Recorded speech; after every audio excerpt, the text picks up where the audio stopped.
मैं मीनू शर्मा आपके अपने YouTube चैनल की कथा टीवी पर स्वागत करती हूँ। सभी को मेरा राधे राधे। अंतर मन में श्याम बसे, धड़कन में राधा रानी हो, निज सांसों की उथल पुथल में मुरली की तान सुहानी हो। भगवान श्री कृष्ण और राधा रानी की कृपा हम सब पर बनी रहे।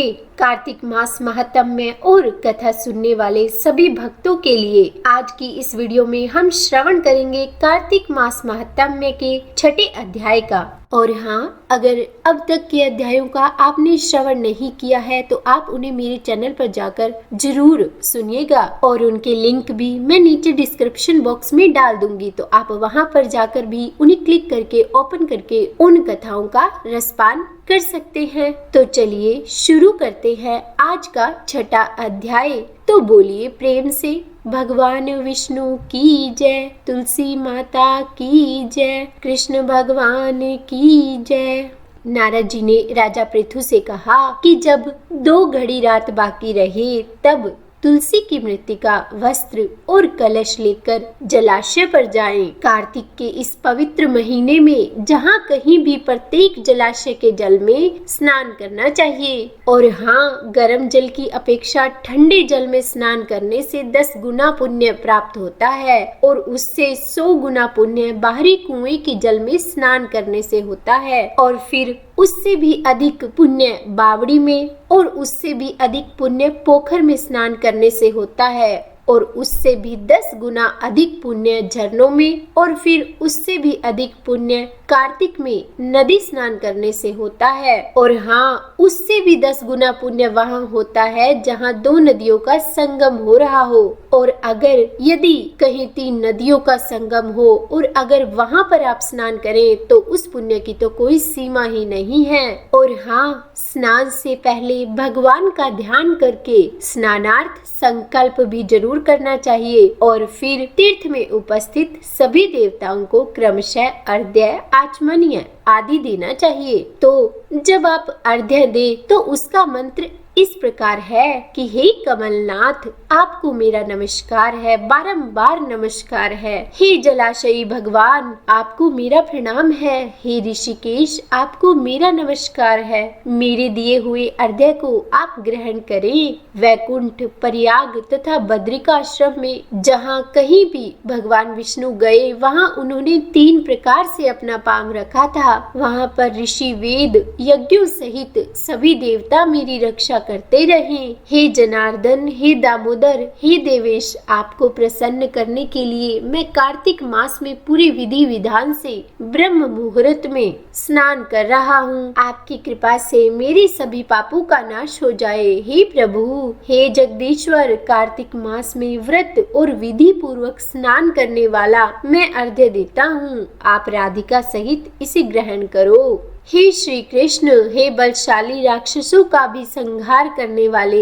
हे भगवान, हे पापों का नाश करने वाले, कार्तिक के इस पवित्र महीने में प्रतिदिन दिए हुए मेरे इस अर्घ्य द्वारा कार्तिक स्नान का जो व्रत करने वाला फल होता है वो मुझे प्राप्त हो। और उसके बाद भगवान विष्णु, भगवान शिव और सूर्य देवता का ध्यान करके जल में प्रवेश करके नाभि के बराबर जल में खड़े होकर विधि पूर्वक स्नान करना चाहिए। गृहस्थी वालों को तिल और आंवली का चूर्ण लगाकर और विधवा स्त्री व यति को तुलसी की जड़ की मिट्टी लगाकर स्नान करना चाहिए। सप्तमी, अमावस्या, नवमी, त्रयोदशी, द्वितीया, दशमी आदि तिथियों को आंवला और तिल से स्नान करना वर्जित है। और जब आप स्नान करें तो इन शब्दों का उच्चारण करना चाहिए कि हे भगवान, जिस भक्ति भाव से आपने देवताओं के कार्य के लिए 3 प्रकार का रूप धारण किया था,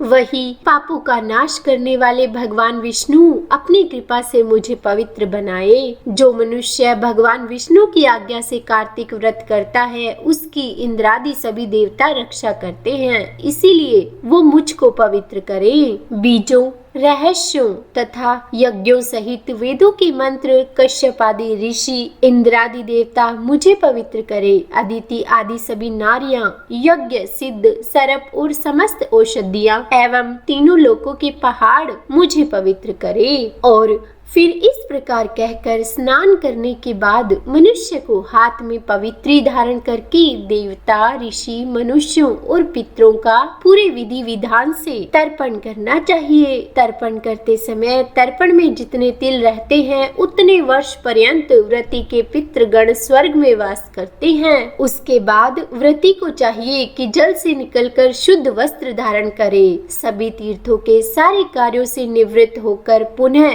भगवान विष्णु का पूजन करना चाहिए। सभी तीर्थों के सारे देवताओं का स्मरण करके भक्ति पूर्वक सावधान होकर चंदन, फूल और फलों के साथ भगवान विष्णु को सबसे पहले अर्घ्य देना चाहिए और अर्घ्य देते समय इस मंत्र का उच्चारण करना चाहिए कि मैंने पवित्र कार्तिक मास में स्नान किया है। हे श्री हरि, राधा के साथ आप मेरे दिए हुए इस अर्घ्य को ग्रहण कीजिए और फिर उसके बाद चंदन, फूल और तांबुल आदि से वेद पाठी ब्राह्मणों का श्रद्धा पूर्वक पूजन करें, उन्हें बारंबार नमस्कार करें। ब्राह्मणों के दाएं पांव में तीर्थों का वास होता है, मुंह में वेद और समस्त अंगों में देवता वास करते हैं। अपने कल्याण की इच्छा रखने वाले मनुष्यों को ना तो इनका अपमान करना चाहिए और ना ही इनका विरोध करना चाहिए। और फिर उसके बाद एकाग्रचित होकर पूरे भक्ति भाव से भगवान विष्णु की प्रिय माँ तुलसी का पूजन करना चाहिए। उनकी परिक्रमा करके उन्हें प्रणाम करना चाहिए और कहना चाहिए कि हे देवी, हे तुलसी, देवताओं ने ही प्राचीन काल से आपका निर्माण किया है और ऋषियों ने आपकी पूजा की है। हे विष्णु प्रिया तुलसी, आपको मेरा नमस्कार है, मेरा बारंबार प्रणाम है। आप मेरे समस्त पापों को नष्ट करो। और जो मनुष्य इस प्रकार से भक्ति पूर्वक कार्तिक व्रत का अनुष्ठान करते हैं वे इस संसार के सुखों का भोग करते हुए अंत में मोक्ष को चले जाते हैं। तो बोलिए भगवान विष्णु की जय, माता तुलसी की जय। यह था आज के कार्तिक मास के महात्म्य की कथा अध्याय 6 और इसके आगे क्या हुआ वह हम जानेंगे इसके आगे आने वाले अध्यायों में। तो उम्मीद है आज की यह कथा आपको अच्छी लगी होगी। अगर वीडियो पसंद आई हो तो प्लीज लाइक एंड शेयर कीजिएगा और हाँ, अगर आप मेरे चैनल पर नए हैं तो सब्सक्राइब जरूर कर दीजिएगा ताकि ऐसी ही भक्ति वाली कथाएं और जानकारी भरी वीडियोस आपको समय समय पर मिलती रहे।